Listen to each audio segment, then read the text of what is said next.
لا علم لنا إلا ما علمتنا إنك أنت العليم الحكيم. رب اشرح لي صدري ويسر لي أمري واحلل عقدة من lisani yafqahu qawli. Bapak-bapak, ibu-ibu, hadirin hadirat, pengurus Masjid Al-Kafah, tak dapat disebut satu persatu, cincin, pohon, tuan-tuan, yang besar tadi gelar, yang kecil tak dapat disebut nama. InsyaAllah semuanya dimuliakan Allah Subhanahu wa ta'ala. Amin ya rabbal alamin. Manusia ini terdiri dari person-person, orang per orang. Orang ini kalau dia sendiri dia tidak bisa buat apa-apa. Makanya jomblo tidak menghasilkan sesuatu. Itu bukan untuk merendahkan, supaya cepat orang ini berbini. Jadi dia mesti bersama. Maka muncullah laki-laki, perempuan. Pertemuan laki-laki dengan perempuan tadi melahirkan anak yang soleh dan solehah. Muncullah keluarga kecil.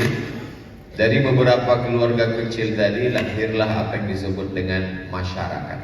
Masyarakat itu diambil dari bahasa Arab, musyarakah, orang yang berkongsi, orang yang bekerja sama. Ini bisanya dalam bidang hukum, tapi tak bisa bidang politik. Ini hebatnya dalam bidang ekonomi, tapi jahil dalam bidang agama. Masing-masing memenuhi segala kekurangan dengan segala kelebihannya. Akhirnya terwujudlah masyarakat. Di mana masyarakat ini bertemu dan berkumpul? Bertemunya sekarang di lapangan golf. Maka yang pandai main golf aja bisa bersama. Yang main sepak bola tak bisa. Di mana masyarakat ini sekarang berkumpul? Bertemunya di convention hall. Akhirnya pertemuan, acara, ketawa, makan, sampai lupa waktu sholat karena suara azan tak masuk ke hotel. Hotelnya hotel konvensional, bukan hotel syariah. Di mana masyarakat ini sekarang berkumpul bertemu? Bertumpulnya di kafe. Tergantung target kafenya apa. Kalau sekedar bisnis, membumbuinya dengan perbuatan maksiat dan dosa, dosa saja yang dapat setelah keluar dari sana. Di mana masyarakat ini bertemu berkumpul? Di rumah. Akhirnya jumpa di rumah si anu, ngumpul di rumah si anu, kongko-kongko di rumah si anu.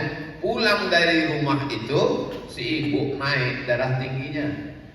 Kenapa? Karena garasi kawan itu 5, mobilnya 6.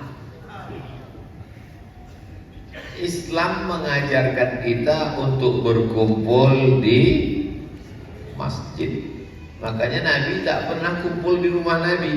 Gimana mau berkumpul di rumah Nabi? Nabi kalau mau sholat, mau sujud, digesernya kaki ibu kita Aisyah ke depan. Saking kecilnya kamar Nabi SAW. Bagaimana tingginya rumah Nabi? Sahabat itu hidup dengan Nabi, menengok rumah Nabi.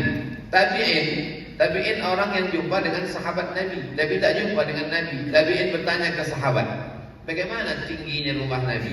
Tegak sahabat, dipegangnya atap. Beginilah tingginya rumah Nabi. Kalau berdiri kena atap. Bukan rumah yang tinggi menjulang, megah dengan lampu yang besar dan mewah. Makanya jamaah umrah pergi ke Madinah, sebelah kanan Masjid Nabawi menengok replika rumah dan kamar Nabi. Keluar dari situ menetes air mata. Kenapa kau menangis? Nabi yang selama ini kita ucapkan salawat Allahumma salli ala sayyidina Muhammad wa ala ali sayyidina Muhammad. Semua nabi-nabi jadi makmum waktu dia Isra dan Mi'raj. Nabi Ibrahim jadi makmum, Nabi Musa jadi makmum, Nabi Isa jadi makmum, Sayyidul Anbiya wal Mursalin. Menengok kamarnya begitu sederhana, menengok tempat tidurnya. Kalau dia bangun berbekas kulitnya karena anyaman pelepah korma. Di mana Nabi berkumpul? Makanya kalau menghadap ke arah kiblat, di sebelah kiri ada tiang. Salah satu tiang itu bernama Ustuwanatul Wufud, tiang tamu. Kenapa disebut tiang tamu? Karena di bawah tiang itu Nabi duduk menyambut tamu-tamu. Di samping Ustuwanatul Wufud itu ada namanya Ustuwanatul Haris. Ustuwana artinya tiang, Haris artinya penjaga. Karena di situ Sayyidina Ali tegak menjaga, mengawal Nabi Muhammad sallallahu alaihi wasallam. Nabi menyambut tamu di mana? Di masjid. Kalau menyambut tamu di masjid, tak mungkin cakap tamu itu maksiat dosa tak tentu arah, tak mungkin cakapnya itu mungkar, tak mungkin cakapnya bohong, karena dia sedang beriktikaf di dalam rumah Allah Subhanahu wa taala. Kalau menyambut tamu di masjid, pastilah tamu itu dalam keadaan berwudu. Kenapa? Karena kalau dia masuk masjid, dia sholat sunat tahiyatul masjid duluan. Kalau tamu itu berada di dalam masjid, masuk waktu, pasti dia sholat on time di tepat waktu. Kenapa? Karena pasti Bilal mengumandangkan azan.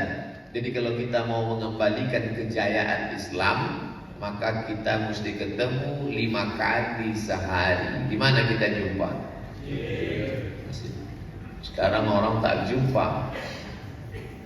Jumpa tiba-tiba dapat surat Yasin bergambar foto. Ini kawan ini, mati dah. La salam wala kalam. Dulu masih jumpa lagi, anak saya nikah, jumpa. Itu menantu kau. Oh iya, mirip macam Pak Anu, memang keponakan dia. Macam mana dia itu? Oh, zaman sekarang nikah, jumpa pun tak bisa bercerita. Mau bertanya, itu anak siapa? Apa? Itu anak siapa? Kenapa? Suara musik, bubang, bubang, bubang. La salam wala kalam. Datang foto balik.